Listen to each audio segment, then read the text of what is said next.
Hello students, आप सभी का स्वागत है। आज इस वीडियो के माध्यम से हम भारत के सेंट्रल बैंक या रिजर्व बैंक ऑफ इंडिया के बारे में चर्चा करेंगे।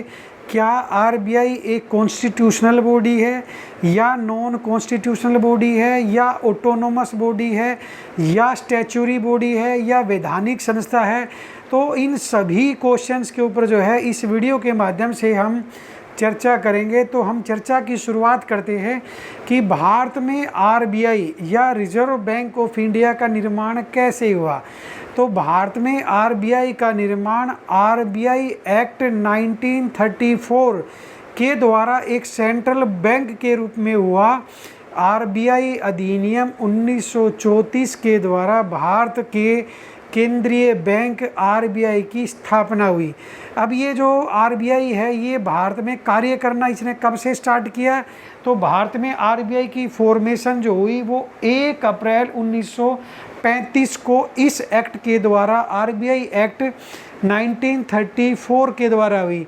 और इनिशियली स्टार्टिंग में आरबीआई का मुख्यालय कोलकाता को बनाया गया था, लेकिन 1937 में 1937 में भारत की फाइनेंशियल या वाणिज्यिक राजधानी मुंबई को आरबीआई का हेडक्वार्टर बना दिया गया या मुख्यालय बना दिया गया। अब ये मुख्यालय क्या होता है? मुख्यालय वो होता है जहाँ पर आरबीआई के गवर्नर तथा डिप्टी गवर्नर्स बैठते हैं तथा जहाँ पर आरबीआई के द्वारा पॉलिसीज़ या नीतियों का निर्माण किया जाता है। अब हम चर्चा के अगले क्रम में ये देखेंगे कि आरबीआई के अंदर डिसीजन मेकिंग बॉडी या निर्णय करने वाली सर्वोच्च संस्था कौन सी है। तो आरबीआई में निर्णय करने वाली सर्वोच्च संस्था को हम केंद्रीय बोर्ड या सेंट्रल बोर्ड ऑफ डायरेक्टर्स कहते हैं। अब इस निर्णय करने वाली सर्वोच्च संस्था के सदस्यों की नियुक्ति या अपॉइंटमेंट कौन करता है? तो इसके सदस्यों की अपॉइंटमेंट देश की केंद्रीय सरकार या सेंट्रल गवर्नमेंट के द्वारा की जाती है। अब ये जो सेंट्रल बोर्ड होता है, जो डिसीजन मेकिंग बॉडी होती है, निर्णय लेने वाली संस्था होती है, इसमें कितने प्रकार के सदस्य होते हैं? तो इसमें 2 प्रकार के सदस्य होते हैं। एक प्रकार के सदस्यों को हम कहते हैं ऑफिशियल डायरेक्टर्स या ऑफिशियल मेंबर्स। अब ये आरबीआई का जो सेंट्रल बोर्ड है, इसके जो ये ऑफिशियल मेंबर्स होते हैं ये कितने होते हैं, कौन से होते हैं? तो ऑफिशियल मेंबर्स में आपके आते हैं गवर्नर तथा 4 डिप्टी गवर्नर्स, और इन 5 की अपॉइंटमेंट देश की सेंट्रल गवर्नमेंट के द्वारा की जाती है। अब हम बात करते हैं जो ये सेंट्रल बोर्ड है, जो निर्णय लेने वाला जो केंद्रीय बोर्ड है, इसके जो नॉन ऑफिशियल डायरेक्टर्स होते हैं, गैर सरकारी सदस्य होते हैं, वो कितने होते हैं, कौन उनकी अपॉइंटमेंट्स करता है?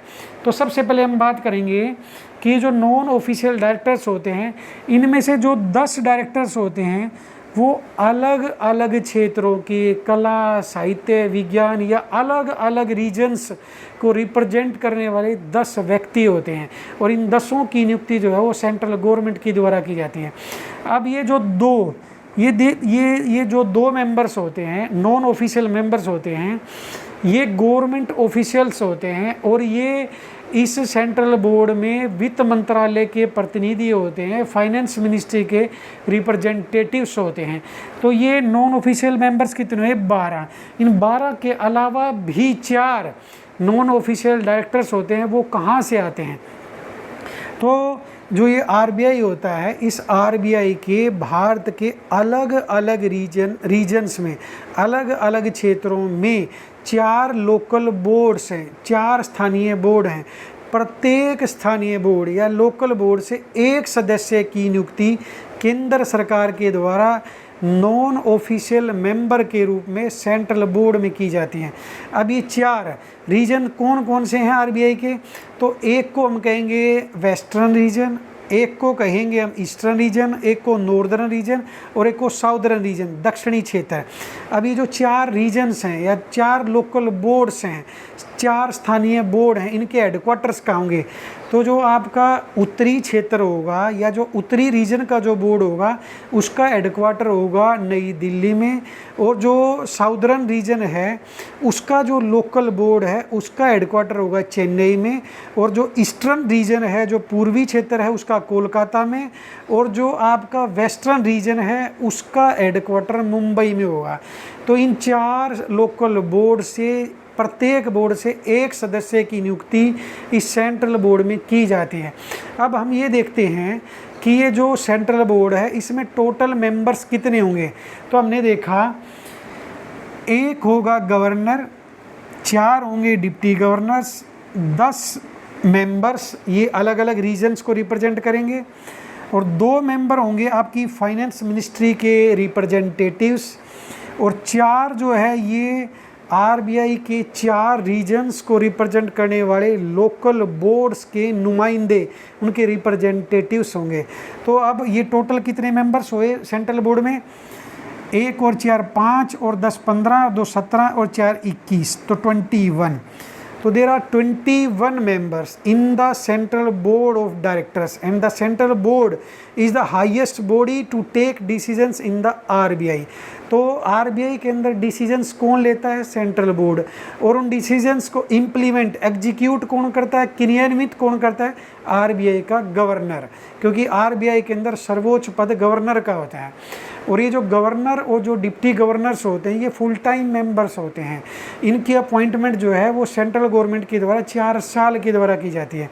अब नेक्स्ट क्वेश्चन ये है कि क्या गवर्नर और डिप्टी गवर्नर्स री अपॉइंटमेंट के लिए एलिजिबल होते हैं? तो yes, they are eligible for री अपॉइंटमेंट।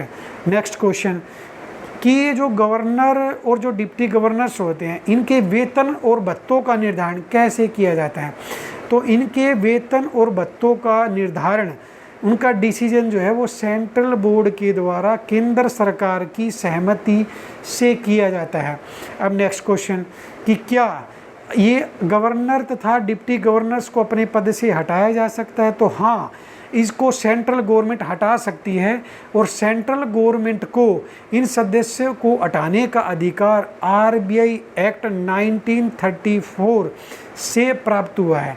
अब नेक्स्ट क्वेश्चन, क्या देश की केंद्रीय सरकार आरबीआई को जनहित में समय समय पर डायरेक्शंस जारी कर सकती है?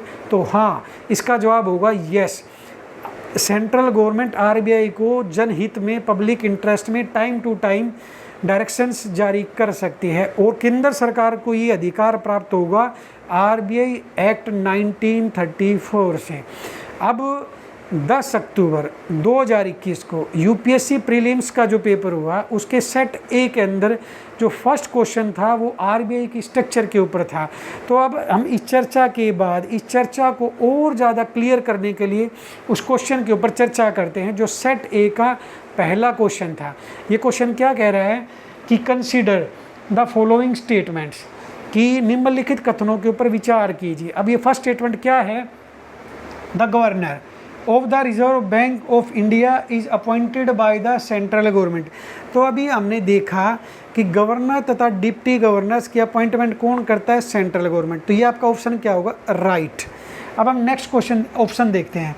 सर्टन प्रोविजंस, कुछ प्रावधान in the constitution of India, कि भारत के संविधान के कुछ प्रावधान give the central government the right to issue directions to the RBI in public interest. ये कह रहा है कि भारत के संविधान के कुछ प्रावधान केंद्र सरकार को ये अधिकार देते हैं कि वो जनहित में समय समय पर आरबीआई को डायरेक्शंस देगा।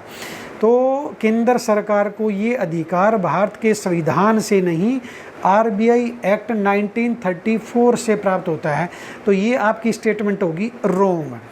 अब हम नेक्स्ट बात करते हैं कि the governor of the RBI draws his power from the RBI act. ये कह रहा है कि जो आरबीआई का जो गवर्नर होगा उस गवर्नर को अधिकार जो है वो आरबीआई एक्ट 1934 से प्राप्त होते हैं। तो यह स्टेटमेंट होगी राइट, क्योंकि हम इसकी पूर्व के अंदर चर्चा कर चुके हैं। तो इस क्वेश्चन का आंसर अब ये पूछ रहा है कि which of the following statements are correct. तो इसमें first and third statements are correct, तो इसका आंसर होगा C, first and third only. अगर ये क्वेश्चन है ये थोड़ा सा कंफ्यूजिंग है, अगर बच्चे इसको ध्यान से देखते हैं तो उसको अच्छे से इस क्वेश्चन को अटेम्प्ट कर सकते हैं। यहाँ पे लिख रखा है कॉन्स्टिट्यूशन, तो मैं आपको बताना चाहूँगा आरबीआई संविधान के अंदर वर्णित संस्था नहीं है। आरबीआई को संविधान से कोई अधिकार प्राप्त नहीं होते हैं। आरबीआई को तथा केंद्र सरकार को आरबीआई से जुड़े अधिकार आरबीआई एक्ट 1934 से प्राप्त होते हैं। और मैं आपको एक बात और बताना चाहूँगा, जिस भी संस्था का निर्माण देश की संसद द्वारा निर्मित विधि या कानून या लॉ के द्वारा होता है उसे वैधानिक संस्था कहते हैं, उसे स्टैच्यूरी बॉडी कहते हैं।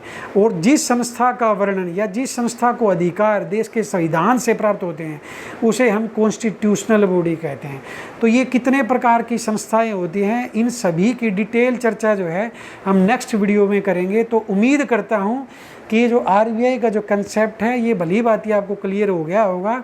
नेक्स्ट वीडियो में हम चर्चा करेंगे कि देश के अंदर कितने प्रकार की संस्थाएं होंगी। अब लास्ट में मैं आपको एक बात और बताना चाहूँगा कि क्या आरबीआई एक ऑटोनोमस, एक स्वायत्त शासी संस्था है, तो मैं बताऊँगा कि आरबीआई एक स्वायत्त शासी संस्था नहीं है, क्योंकि केंद्र सरकार का इसके ऊपर नियंत्रण रहता है। और 1935 में जब आरबीआई की स्थापना हुई थी तो इसका नियंत्रण जो है वो निजी हाथों में था, ये एक निजी स्वामित्व वाली संस्था थी। लेकिन जब 1949 में आरबीआई का नेशनलाइजेशन किया गया, इसका राष्ट्रीयकरण किया गया, तब से यह पूर्ण रूप से भारत सरकार के स्वामित्व वाली संस्था है। तो आरबीआई की स्थापना 1 अप्रैल 1935 को और आरबीआई का राष्ट्रीयकरण उस पूर्ण रूप से सरकारी स्वामित्व कब हुआ, इसका पूर्ण रूप से सरकारी स्वामित्व हुआ 1949 को। तो अब मैं चर्चा का विराम देता हूँ। आप सभी का धन्यवाद।